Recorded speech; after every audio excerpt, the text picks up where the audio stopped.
Адам ағзасына өте пайдалы дірілдек жасадым. Алдымен сиырдың сирағын алып, бірнеше бөліктерге бөліп, сыйымдылығы үлкен ыдысқа салып, қайнатып алдым. Қайнағаннан кейін көбігін алып, бірінші суын төгіп тастаймыз.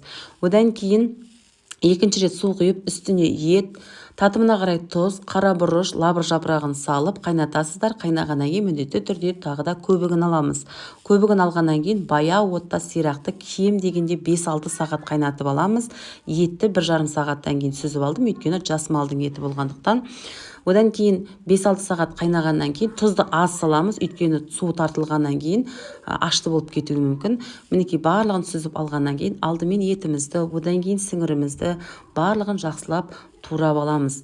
Турап алғаннан кейін үлкен кесеге алдымен петрушканы видеодағыдай салып шығасыздар. Одан кейін өздеріңіздің қалауларыңызға қарай салатын боласыздар. Сәбіз салсаңыздар да болады. Міндетті түрде мен горох салдым. Одан кейін жүгері, консервідегі жүгері, одан кейін ет, одан кейін сіңір, яғни рет-ретімен салып шықтым.